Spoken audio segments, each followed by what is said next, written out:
नमस्कार दोस्तों, जय हिंद, वंदे मातरम। स्वागत करते हैं आप सभी का, शिक्षक बंधुओं का, आपके अपने यूट्यूब चैनल शिक्षा जगत के चैनल जायसवाल कोचिंग सेंटर पर। दोस्तों मैं आपके साथ जायसवाल सर।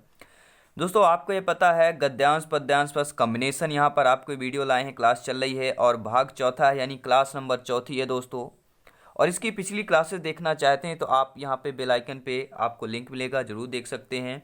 और टेलीग्राम में जरूर ज्वाइन करें, वहाँ पे ऑल सब्जेक्ट की आपको पीडीएफ फाइल और नोट्स मिल जाती है दोस्तों। तो गद्यांश और पद्यांश का पूरा कंसेप्ट बताएंगे, जो आपके 15 मार्क्स आते हैं और 15 आपकी हिंदी में शिक्षण शास्त्र के आते हैं। और इनमें से ये भी बताएंगे कि इसके अलावा भी जो 15 से गद्यांश पद्यांश के 15 क्वेश्चन होते हैं, इसके अलावा भी और कौन से क्वेश्चन पूछे जा सकते हैं। तो 15 क्वेश्चन हम एक्स्ट्रा ला रहे हैं, तो आप लोग समझ सकते हैं वीडियो बहुत इंपॉर्टेंट है। एंड तक देखिए, समझ कर जाइए और एक बेहतर प्रिपरेशन और एक बेहतर स्ट्रेंथ अपनी मजबूत कीजिए। तो आइए, सभी को इतना तो पढ़ना पड़ेगा भैया। अगर आपको शिक्षक बनना है, सरकारी नौकरी में आपका सिलेक्शन पाना है, तो समझ लीजिए इतना तो पढ़ना पड़ेगा।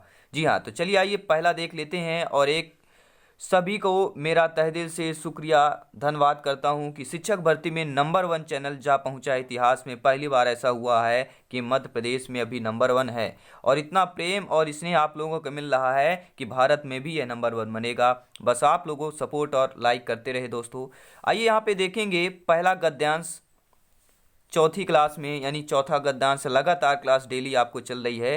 तो इस गद्यांश को ध्यानपूर्वक पढ़ना है और नीचे जो विकल्प आएंगे उनको आपको बताना है। तो गद्यांश भी हम पढ़ेंगे, यहाँ पर आप लोग वीडियो पॉज कर भी पढ़ सकते हैं, साथ साथ पढ़ेंगे।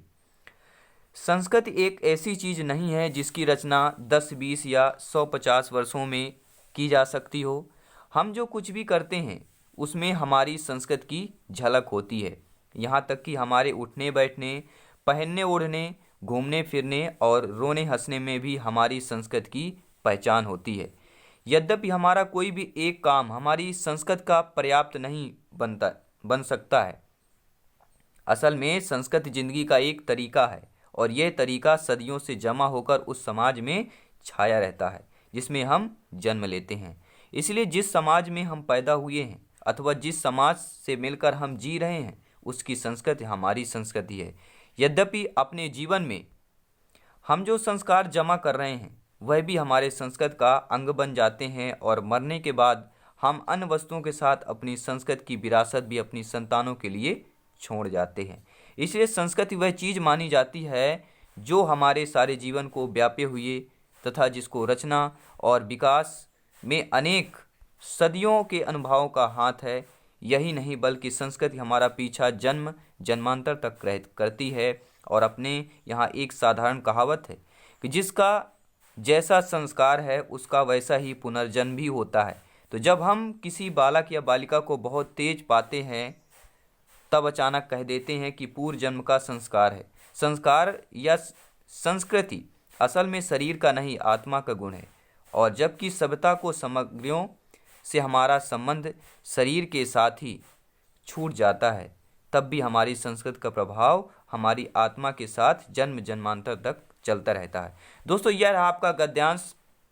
और इस गद्यांश से रिलेटेड पहला प्रश्न है आपका कि संस्कृत जिंदगी का एक तरीका है। इस पंक्ति से लेखक का आशय है कि संस्कृति जीवन भर मानव की सोच को प्रभावित करता है, मानव के सभी कार्यों तथा व्यवहारों को प्रभावित अथवा नियंत्रित करता है, या मानव के किसी एक काम का पर्याय नहीं हो सकता है, या मानव को इस जीवन का भावी जीवन के लिए।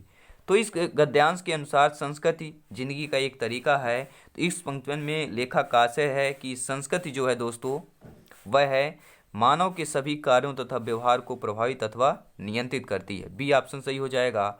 इस गद्यांश का सेकंड क्वेश्चन है कि संस्कृत की व्याप्ति है। संस्कृत की व्याप्ति क्या है? तो जब आप गद्यांश में देखेंगे तो संस्कृत की व्याप्ति क्या है? पूर्व जन्म और अगले जन्म। जी हाँ, संस्कृत की जो व्याप्ति यहाँ पर है वह है पूर्व जन्म और अगला जन्म। इस गद्यांश का नेक्स्ट क्वेश्चन है कि संस्कृति निरंतर प्रवाहमान है क्योंकि। जो संस्कृति है निरंतर प्रवाहमान है क्योंकि हमारे जीवन के संस्कार भावी पीढ़ी को संस्कृत के अंग रूप में मिलते हैं। बी ऑप्शन सही हो जाएगा। और इस गद्यांश का अगला प्रश्न है दोस्तों, सभी शिक्षक बंधुओं से एक बार मेरा तहे दिल से निवेदन करते हैं, वीडियो को लाइक कर दीजिए। दोस्तों, जब आप मेहनत करते हैं तो सरस्वती माता जी जरूर सहायता करती है। कहते हैं ज्ञान ज्ञान प्राप्त करने से मिलता है, जितना ज्ञान अर्जित करेंगे दोगुना चौगुना होता जाता है। ये सरस्वती माँ की यहाँ पर आशीर्वाद होता है दोस्तों। तो उन्हीं के चरणों में इस प्रश्न का, इस चैनल की शुरुआत की है दोस्तों, सरस्वती माँ का अभिनंदन करके। तो ज़रूर उनका मैं सब कुछ मानता हूँ दोस्तों। इस प्रश्न को देखते हैं कि सभ्यता और संस्कृत में मूल अंतर यह है कि सभ्यता, अब देखिए सभ्यता और संस्कृत में मूल अंतर पूछ लिया गया है। ठीक है दोस्तों, जब आप इस गद्यांश को मैं पढ़ रहा था तो वहाँ पे एक बात आई थी, एक लाइन लिखा हुआ था, और वह लाइन यह था कि जो सभ्यता और संस्कृत में मूल अंतर यह है कि जो सभ्यता का प्रभाव परिमित है और संस्कृत का अपरिमित है। ये ध्यान रखना, जो सभ्यता का प्रभाव होता है वो परिमित होता है। समझ गए होंगे, परिमित अपरिमित, ये मैथ्स नहीं है दोस्तों, ये हिंदी है। जी हाँ, हिंदी बहुत बड़ी है। लोग बोलते हैं हमारा हिंदुस्तान है, हिंदी भाषा है, हिंदी आती है दोस्तों, हिंदी बहुत बड़ी है। व्याकरण को लेकर चले जाएं, आप इतिहास देख सकते हैं, बहुत बड़ा है। जी हाँ, इंग्लिश से कठिन आपकी हिंदी है दोस्तों। तो सभ्यता और संस्कृत में मूल अंतर यह है कि सभ्यता का प्रभाव जो है परिमित है और संस्कृति का अपरिमित है। ये आपका सही है इस गद्यांश के अनुसार। और इस गद्यांश का अगला प्रश्न है कि इस अनुच्छेद का सर्वाधिक उपयुक्त शीर्षक क्या होगा। अब शीर्षक भी पूछ लेता है दोस्तों, ठीक है। तो इस अनुच्छेद का सर्वाधिक उपयुक्त शीर्षक जो होगा वह आपका होगा सभ्यता और संस्कृति हो जाएगा। नॉर्मल सी बात है, सभी लोग समझ गए होंगे। अब आती है आपका काव्यांश, यानी कि पद्यांश भी पूछा जा सकते हैं, काव्यांश आता है। अब इस काव्यांश को हम ध्यानपूर्वक पढ़ेंगे और इससे रिलेटेड प्रश्नों को देखेंगे। लीक पर वे चले चले जिनके चरण दुर्लभ और हारे, हमें तो जो हमारी यात्रा से बने ऐसे अनिर्मित पंथ प्यारे हैं। साक्षी हो राह रोके खड़े पीले बांस के झुरमुट, कि उनमें जा रही जो हवा उसी से लिपटे हुए सपने हमारे। अब आप लोग समझ गए हों कि इस काव्यांश को समझ नहीं पाए होंगे, लेकिन इससे जो क्वेश्चन आपके हैं, क्वेश्चन हम कराएंगे, डायरेक्टली क्वेश्चन पे आएंगे। इस काव्यांश से रिलेटेड प्रश्न कैसे आते हैं, और इससे एक्स्ट्रा क्वेश्चन 15 क्वेश्चन और अधिक करवाने वाले हैं, जो हर चैप्टर हर क्लास में करवाते हैं। ये बहुत ही अच्छा है दोस्तों, यूट्यूब पर पहली बार ऐसा हो रहा है और हम कोशिश कर रहे हैं दोस्तों। जी हाँ, आपके लिए और आपके सपनों के लिए, एक आपकी सरकारी सीट के लिए। प्रश्न है कि बनी बनाई लीक पर कौन चलते हैं। जी हाँ, बनी बनाई लीक पर कौन चलते हैं। अब यहाँ पे देखिए, लीक पर वे चले जिनके चरण दुर्बल और हारे। तो अब यहाँ पे क्या होगा, बनी बनाई लीक पर कौन चलते हैं, तो यहाँ पर हो जाएगा जिनके चरण दुर्बल हो। जी हाँ, जिनके चरण दुर्बल होते हैं वह बनी बनाई लीक पर चलते हैं। ठीक है। अब अगला यह क्वेश्चन है कि राह रोके कौन खड़े हैं। अब इस काव्यांश में आइए देखिए, राह रोके कौन खड़े हैं, तो यहां पर देखेंगे ऐसे अनिर्मित पंथ प्यारे हैं। साक्षी हो राह रोके खड़े पीले बांस के झुरमुट, क्या दिया है, पीले बांस के झुरमुट दिया है। तो राह रोके कौन खड़े हैं भैया, तो यहां पर हो जाएगा पीले बांस के झुरमुट खड़े हैं। और अगला प्रश्न इस काव्यांश से है कि कवि के सपने किससे लिपटे हैं। कवि के सपने जो हैं किससे लिपटे हैं। अब यहाँ पे देखेंगे, कवि के सपने लिपटे हैं, किससे लिपटे हैं, हवा उसी में लिपटे हुए सपने हमारे। क्या दिया है, साक्षी हो राह रोके खड़े पीले बांस के झुरमुट, कि उनमें जा रही जो हवा उसी से लिपटे हुए सपने हमारे। तो कवि ने सपने किससे लिपटे हुए बताया है, तो बहने वाली हवा से बताया है। अगला प्रश्न इस काव्यांश से है कि झुरमुट का अर्थ क्या होता है। अब देखिए यहाँ पे अब आ गया व्याकरण यानी कि ग्रामर का पोर्शन अब आएगा। झुरमुट का अर्थ क्या होता है, तो झुरमुट का अर्थ होता है झुंड। क्या होता है, झुंड होता है। और अगला प्रश्न इस वाक्यांश से है कि वाक्यांश में लिपटे हुए का क्या अर्थ है। क्या दोस्तों, लिपटे हुए का अर्थ बताना है। तो लिपटे हुए का अर्थ क्या होता है, तो ये हो जाएगा जुड़े हुए। जी हाँ, लिपटे हुए यानी कि जुड़े हुए। अगला प्रश्न है कि बामुलाहजा शब्द में कौन सा उपसर्ग है। क्या लिखा है, बामुलाहजा। अब बामुलाहजा में हमें उपसर्ग पहचानना है दोस्तों, तो इस पर उपसर्ग क्या हो जाएगा, बड़ा बा। जी हाँ, ए ऑप्शन हो जाएगा, बा यहाँ पर उपसर्ग हो जाएगा।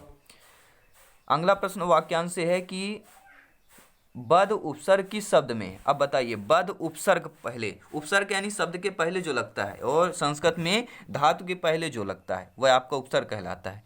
तो बद जो है किस शब्द में उपसर्ग है दोस्तों? तो राइट आंसर हो जाएगा बदमाश।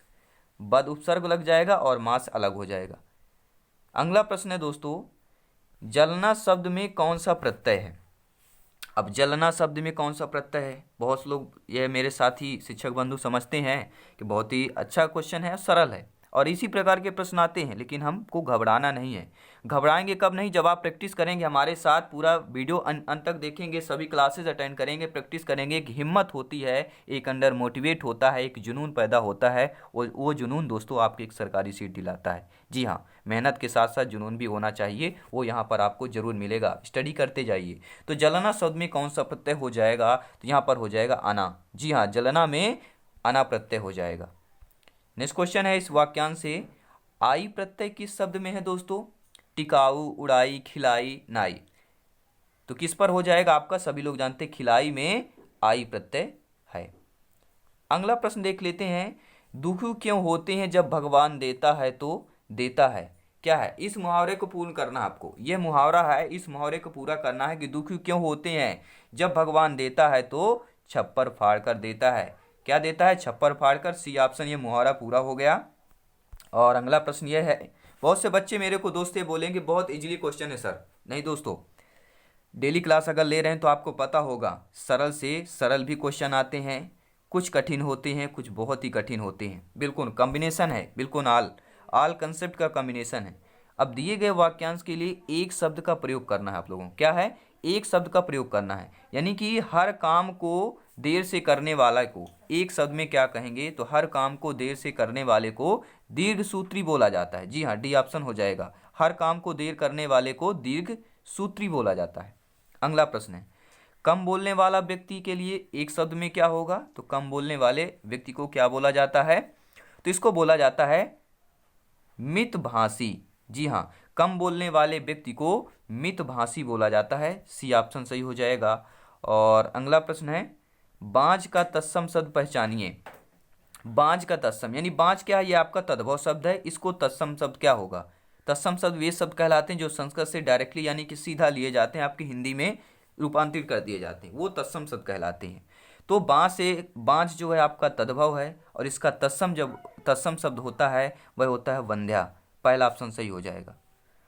अगला प्रश्न ले रहे हैं दोस्तों, तद्भव तत्सम युग में कोई एक युग गलत है। अब आपको बताना है, पहले का तद्भव है फिर बाद में तत्सम, यानी पहले शब्द तद्भव है फिर उसी का तत्सम दिया हुआ है, लेकिन एक युग गलत है, वह आपको बताना है। देखिए दोस्तों, बाजा का जो तत्सम होगा वह वाद्य होगा, बेर का तत्सम बादरी होगा, और जो वक का तत्व वत्स दिया है ये आपका गलत दिया है। जी हाँ, बी ऑप्शन आपका चयन यहाँ पे तद्भव तत्सम का गलत दिया है। अगला प्रश्न है कि मधुर का विपरीतार्थक शब्द होगा। विपरीत अर्थ वाला शब्द कौन सा होगा? मधुर का विपरीत सभी लोग जानते हैं, मधुर यानी मीठा होता है। मधुर यानी मीठा होता है, तो मधुर का क्या हो जाएगा? विपरीत अर्थ वाला शब्द बताना है। तो राइट आंसर क्या हो जाएगा इसका? कर्कश हो जाएगा। जी हाँ, मधुर का विपरीत अर्थ वाला शब्द होगा कर्कश। अगला प्रश्न ले रहे हैं दोस्तों, किसी एक शब्द समूह के सभी शब्द समानार्थी नहीं है, उसका चयन करना है। यानी देखिए, 4 ऑप्शन दिए हैं आपके, 4 ऑप्शन में किसी एक में समानार्थी शब्द क्या है? नहीं दिए गए हैं। सभी समानार्थी शब्द एक आपके ऑप्शन पे नहीं दिया गया है, तो उस ऑप्शन को हमें चूज करना है। तो इसके लिए बहुत ही ये कठिन क्वेश्चन है। अब आप लोग इसको करके दिखाइए तो मैं जानता हूँ भैया, जो मेरे को बोलते हैं कि बहुत सरल क्वेश्चन होते हैं सर, अब इस प्रश्न को करके हमें कमेंट करके बताइए, तो हम जाने कि वाकई में आप मेहनत कर रहे हैं। मेहनत तो सभी बच्चे करते हैं, सभी भाई बहन, सभी शिक्षक बंधु करते हैं। जी हाँ दोस्तों, चलिए अब बताइए इसका आंसर क्या हो जाएगा? इसका आंसर होगा, देखिए, पद, पादवी, ऊर्जा, ओहदा, ये सही आपका दिया समूह, परिश्रम, श्रम, उद्यम, मेहनत, ये सही दिया है। लेकिन सी आप देखिए यहाँ पर क्या है, आपके समानार्थी शब्द सभी नहीं है। पत्रा, पंचा, खत, पाती, आप लोग समझ गए होंगे। सी ऑप्शन सही हो जाएगा अकॉर्डिंग टू क्वेश्चंस। और अगला प्रश्न देखेंगे, कंकाल और कंगाल। अब ये शब्द युग में दिया है, कंकाल और कंगाल, इसका अर्थ भेद करना है। अब अर्थभेद का चयन करेंगे तो क्या आ जाएगा यहाँ पर, अर्थभेद का जब हम चयन करते हैं तो कंगा कंकाल और कंगाल यानी अस्थि पंजर। कंकाल का होता है अस्थि पंजर और कंगाल मतलब होता है दरिद्र। तो यहाँ पर पहला ऑप्शन हो जाएगा। और अगला प्रश्न ले रहे हैं कि दुष्परिणाम शब्द का संधि विच्छेद क्या होगा। संधि से भी प्रश्न आते हैं तो सभी कंसेप्ट लेकर आते हैं। तो दुष्परिणाम शब्द का संधि विच्छेद क्या हो जाएगा, तो यहाँ पर दोस्तों होगा आपका द्विधन परिणाम, विसर्ग संधि हो जाएगा। जी हाँ, विसर्ग संधि होगा, द्विधन परिणाम बराबर दुष्परिणाम हो जाएगा। और अगला प्रश्न यही है दोस्तों कि सुधन आगत विच्छेद के लिए संधि शब्द क्या होगा, तो सभी लोग जानते हैं स्वागत होता है। जी हाँ दोस्तों, स्वागत होता है, सुधन आगत बराबर स्वागत होता है। और अगला प्रश्न है आपका कि अनादि शब्द का समास विग्रह होगा। समास से भी प्रश्न होते हैं, तो अनादि शब्द का जब हम समास विग्रह करते हैं तो इसका जो सही आंसर होता है वह नहीं है, यानी आदि जिसका नहीं है, आदि जिसका, उसे अनादि शब्द बोला जाता है। तो बी ऑप्शन हो जाएगा। और अगला प्रश्न है त्रिभुवन शब्द में समास कौन सा होता है, तीन भुवनों वाला समूह वाला त्रिभुवन होता है। इसका आंसर हो जाएगा द्विग समास। यहाँ पे जिस समास में पहला पद जो होता है या पद संख्यावाचक होता है तो वहाँ पर समझ लीजिए कि वह आपका द्विग समास है। और जिस समास में दोनों पद प्रधान होते हैं समझ लीजिए आपका द्वंद्व समास है। ये सभी इन दो समासों में कन्फ्यूजन रहता है तो कोई दिक्कत नहीं दोस्तों।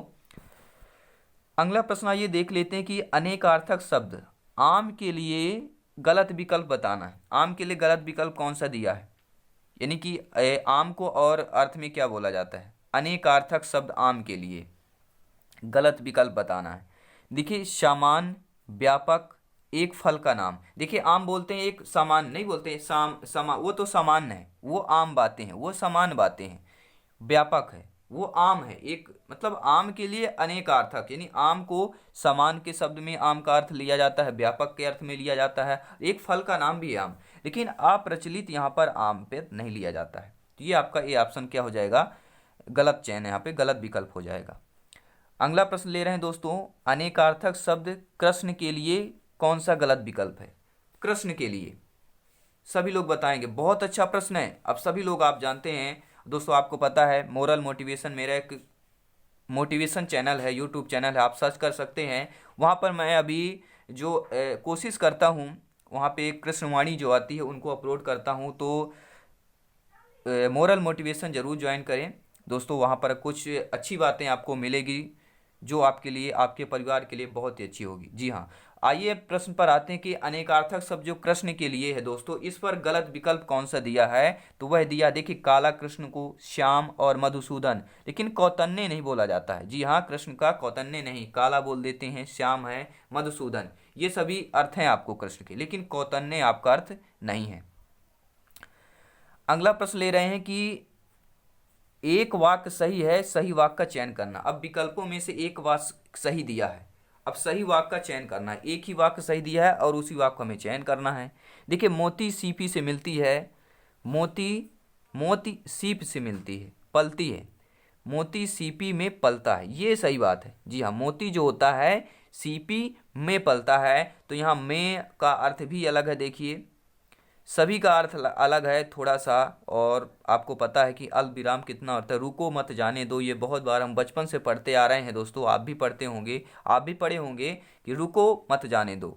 अब रुको में पहले लगा दें रुको मत जाने दो, रुको मत, अब रुको मत के बाद अल्पविराम लगा दें कि रुको मत जाने दो, मतलब उसको रोकना नहीं है, जाने देना। तो ये हिंदी भाषा में ये बहुत बड़ा खेल है दोस्तों इनका। तो यहाँ पर सही एक वाक्य जो होगा वह हो जाएगा मोती सीपी में पलता है। सभी मित्रों को मेरा एक बार तहे दिल से जय हिंद, वंदे मातरम, स्वागत, अभिनंदन है आपके अपने यूट्यूब चैनल शिक्षा जगत के चैनल जायसवाल कोचिंग सेंटर पर। मैं आप सभी का दोस्तों जायसवाल सर। प्रश्न आइए देख लेते हैं कि एक वाक्य गलत है और गलत वाक्य का चयन करना है। अभी हमने सही वाक्य का चयन किया, अब आपको गलत वाक्य का चयन करना है। तो गलत वाक्य कौन है, पहले सही देख लेते हैं। देखिए गलत है आपका तुम चलो मैंने आता हूँ, क्या है, तुम चलो मैं आता हूँ होना चाहिए, लेकिन मैंने यहाँ पे दिया, ये आपका गलत दिया है। मैं केवल इतना चाहता हूँ, ये सही है। शराब विष से भयंकर, ये भी सही है। वह स्वयं वहाँ जाना नहीं चाहता, तो ये भी सही है, लेकिन पहला ऑप्शन यहाँ पर वाक्य गलत दिया हुआ है। अगला प्रश्न है कि हाय मुझे क्या हो गया, इस वाक्य का प्रकार पहचानना है। प्रकार है कि कौन सा वाचक, आपको पता है कि वाचक शब्द आते हैं, कौन सा वाचक शब्द हो जाएगा। हाय मुझे क्या हुआ, अचानक से नहीं बोलते हुए हाय मुझे क्या हो गया, तो हाय मुझे क्या हुआ, तो यहाँ पर क्या हो जाएगा, विस्मयवाचक हो जाएगा। जी हाँ, विस्मयवाचक, ये सभी लोग समझ गए होंगे, विस्मयवाचक होगा यहाँ पर। अगला प्रश्न है कि सरल वाक्य का चयन करना। सरल वाक्य, मिश्रित वाक्य आपको पता है आते आते हैं, तो सरल वाक्य कौन सा होगा, तो सरल वाक्य सिंपल सी बात, अशोक पढ़ता है, यह आपका सरल वाक्य हो जाएगा। अगला प्रश्न ले रहे हैं दोस्तों, नेक्स्ट क्वेश्चन स्क्रीन पर है। प्रश्न यह है कि अशुद्ध वर्तनी पहचानना है इस पर, तो अशुद्ध वर्तनी कौन है। देखिए सूत्र, सूची पत्र, परीक्षा, महीना, महीना होना चाहिए वैसे, यहाँ पर भी है, क्या है, महीना लिखा है दोस्तों, तो यहाँ पर क्या हो जाएगा, देखेंगे अद्वितीय, लेकिन महीना जो शब्द लिखा है ये मुझे लगता है सूची, सूची पत्र ठीक है, परीक्षा भी ठीक है, अद्वितीय, अद्वितीय और महीना, सभी लोग बताइए इनमें से क्या होगा। अब आप लोग बताइए, बहुत ही सिंपल सा क्वेश्चन है इसका, कमेंट बॉक्स में आप लोग बताइए। अद्वितीय शुद्ध वर्तनी पहचानना है, शुद्ध वर्तनी पहचानना है, सभी लोग बताइएंगे। देखिए यहाँ पर शुद्ध वर्तनी जो होगा अद्वितीय, आपका क्या है, शुद्ध वर्तनी है। जी हाँ, पहला ऑप्शन सही हो जाएगा, शुद्ध वर्तनी आपका अद्वितीय है। और अगला प्रश्न यह है दोस्तों, क्या है, अशुद्ध वर्तनी पहचानना। अब यहाँ पे आपको अशुद्ध वर्तनी पहचानना है, पहले शुद्ध पहचाना, अब आपको अशुद्ध पहचानना है, तो यानी सभी टाइप के क्वेश्चन का कॉम्बिनेशन है दोस्तों। और यही अच्छी बात है दोस्तों कि हम ऐसा मेहनत करके लाते हैं, सब आप लोगों का प्यार और स्नेह है दोस्तों। तो अशुद्ध वर्तनी देखिए किस ऑप्शन में हो जाएगा। देखिए उल्लेख सही है, जल्लाद और ब्रजभाषा ये सभी शुद्ध हैं, लेकिन प्रज्वलित जो लिखा है ये आपका अशुद्ध वर्तनी, यहाँ पर ये ऑप्शन सही हो जाएगा।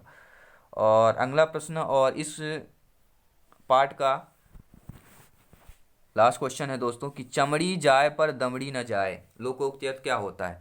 चमड़ी जाए पर दमड़ी न जाए, लोकोक्ति का अर्थ क्या होता है, तो यह होता है अत्यधिक कंजूस होना, अत्यधिक कंजूस होना, चमड़ी जाए पर दमड़ी न जाए। दोस्तों उम्मीद करता हूँ ये सभी क्वेश्चन आप लोगों को बहुत ही उम्दा लाजवाब लगे होंगे, उम्मीद करता हूँ सभी प्रश्न आप लोगों ने अच्छे तरीके से समझ लिया होगा।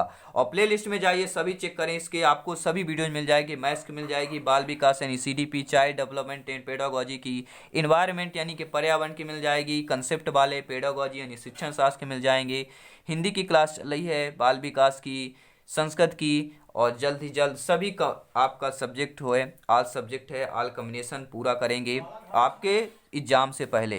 दोस्तों मिलते हैं नेक्स्ट क्लास में, हंसते रहिए, मुस्कुराते रहिए, आप खुश रहें, आपका परिवार खुश रहे, हमेशा साफ सफाई रखें और स्वस्थ स्वास्थ्य अपना अच्छा रखें और अपने परिवार का स्वास्थ्य अच्छा रखें। और ये शिक्षा जगत का चैनल है, आप सभी का चैनल है दोस्तों, तो एक बार वीडियो को लाइक और शेयर करते रहें। धन्यवाद, जय हिंद, वंदे मातरम।